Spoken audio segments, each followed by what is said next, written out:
Quando eu lancei meu livro Conhecimento em Rede, junto com o professor Marcos Cavalcante, em 2006, meu primeiro livro, a minha ideia era ser consultor de empresa. E o Marcos, na época, o CRI, que é o Centro de Referência e Inteligência Empresarial, que coordena a pós-graduação da COP, que eu dou aula lá desde 2005, ele fazia projetos de consultoria e workshops em empresa. Eu fui para a Dataprev. E aí lançamos o livro, fomos lá na Dataprev e começamos a organizar lá e criamos um grupo de um setor. E aquele grupo ali ficou super animado, inovação, não sei do que, mudanças. E foi interessante porque aquele grupo lá fazia, digamos assim, tinha o A, o B e o C, era um processo. Então, o setor A, o setor B e o setor C. E no setor B, a gente começou a fazer esse trabalho. E aí o que aconteceu foi que o setor A disse o seguinte: olha, a inovação é do setor B para o B. Não vem trazer inovação para o A. E o C disse a mesma coisa. E aí eu comecei a perceber que o buraco era um pouco mais embaixo, essa história de conhecimento em rede. E aí tive que tentar entender por que determinadas coisas não se encaixavam no setor A e no setor C, e por que as coisas começavam a ser diferentes. E aí tive que estudar. E aí lancei meu livro em 2013, em que eu já começava a ver que a gente estava vivendo um momento em que eram dois ambientes administrativos. Isso se reforçou no livro de 2018, Administração 3.0. O livro de 2013 foi o Gestão 3.0. Então eu fui... A verdade, tudo começou com a minha vontade de ser consultor, desde que eu montei minha empresa em 95, .net, estratégia internet. O nome já era esse desde 95. E aí vamos embora. Aí faz o livro 1, faz o livro 2. E depois, quando chegou o livro 2, o livro 3, eu comecei a perceber que as pessoas não queriam fazer. Eu não estava disputando o mercado. O livro era assim, fora do mercado. Ele não estava entrando. Saiu uma matéria na Época Negócio, foi a matéria mais compartilhada de 2005, e ninguém me ligou para fazer consultoria. Então alguma coisa... Aí entrou um outro problema. Por que as pessoas não... Não é que a pessoa pode dizer, não, nem por você, vou comprar a sua ideia. Não, mas as pessoas não tinham curiosidade de querer entender mais. Não havia assim poxa, deixa eu ver o que esse cara está falando, vamos chamar ele aqui para conversar, vamos ver. Não. E aí veio esse estudo que deu nesse livro aqui, original. Os Originais. Que é um livro que tem a proposta de fazer com que a gente tenha uma visão dos originais. Né? Vamos ler aqui o objetivo do livro. Investiga com grande entusiasmo a ciência daquilo que motiva as pessoas, derrubando mitos e revelando verdades. Acredita que qualquer um de nós pode aprimorar a criatividade. É um livro sobre criatividade. O autor, Adam Grant, e o livro é Os Originais, né? Ele diz: descobri que os grandes inventores não são necessariamente aqueles que se especializam muito em determinado assunto, mas os que buscam as perspectivas mais abrangentes. Fecha aspas, depois eu aspas de novo para ele. O propósito desse livro é mostrar como todos nós podemos nos tornar mais originais. Espero que minhas descobertas ajudem as pessoas a criar coragem e desenvolver estratégias para perseguir a originalidade, e que forneçam aos líderes os conhecimentos necessários para criar culturas de originalidade nas suas equipes e organizações. Maravilha.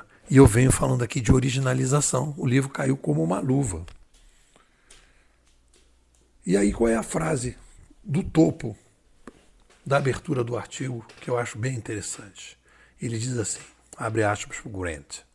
Anos atrás, os psicólogos descobriram que existem dois caminhos para a realização: conformismo e originalidade.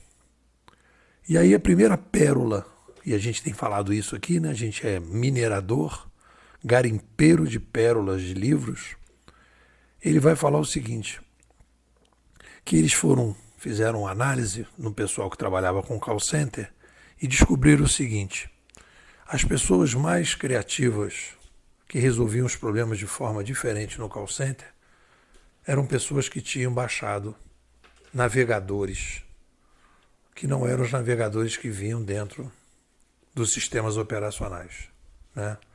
Então o Internet Explorer vinha no Windows e aí a pessoa baixava o Chrome, não aceitava trabalhar com o Explorer. E olha só que interessante, a pessoa pensava assim, cara, eu preciso mudar esse processo. Então o inconformista, o inconformismo é essa coisa de você não aceitar o pronto. Pessoas que são mais inconformadas do que outras. E aí ele vai dizer que esse inconformismo vem desde criança. E esse inconformismo, ele vai falar que esses inconformistas que tendem à originalização, que têm mais facilidade para a originalização, já na escola, eles não são os amados pelos professores. Aquela ideia, os superdotados, não, eles não são amados pelos professores porque eles gostam de questionar. Se o professor diz A, ele quer saber por que A e por que não B. E aí ele vai ficar o tempo todo questionando e o tempo todo ele vai procurar, através desse inconformismo, fazer mudanças e fazer alterações nos processos. Então, o que é interessante aqui no Grant? Ele vai falar de inconformismo. E aí ele vai falar, e aí eu separei aqui dentro do artigo, dois tipos de inconformismo. O inconformismo tóxico e saudável. E aí os estudos mostraram o seguinte: as pessoas que conseguiram se originalizar, que conseguiram produzir coisas originais, são aqueles inconformistas que eu chamei de inconformistas ou originalizadores, originalistas saudáveis. O cara tinha determinados desvios, mas não eram desvios muito grandes. Ou seja, ele podia fumar maconha, mas não se viciava. Ele podia até ter roubado alguma coisa na loja, mas era uma coisinha de uma bobeira. Era sempre uma coisa de leve, era um inconformismo que não prejudicava os outros e não prejudicava ele mesmo. E essas pessoas conseguiram se originalizar e produzir coisas. E o inconformista tóxico foi aquele que desviou e não conseguiu criar nada e nem ajudar ninguém. Um pouco por aí. O que vocês dizem? Você é um cara que adora desafio, adora botar ordem no caos, tem uma lógica mais refinada, não está satisfeito aí com esse mimimi que está no mercado e você gostaria de ter uma visão diferente de cenário. Mais que isso, você precisa se entender, saber que você é uma pessoa especial, saber que você é uma pessoa diferenciada e que você precisa estar junto de outros inquietos que nem você. A nossa escola teve, durante os primeiros 3 anos, um estudo profundo sobre o cenário digital. Nós estamos vivendo uma revolução da sobrevivência, você precisa entender isso, e depois você precisa entender o que é o inquieto inovador, qual é o seu papel nessa revolução e como é que você pode encontrar mais tranquilidade, menos ansiedade, mais felicidade nesse teu jeito meio estabanado, meio preocupado, meio querendo resolver as coisas e você não consegue se encontrar. Vem aqui para a escola que a gente vai te ajudar. 21 99 608 6422. Vou repetir. 21 99 608 6422. Depois eu sou inquieto, quero entender tudo isso, quero entender esse cenário e eu, para isso, quero ser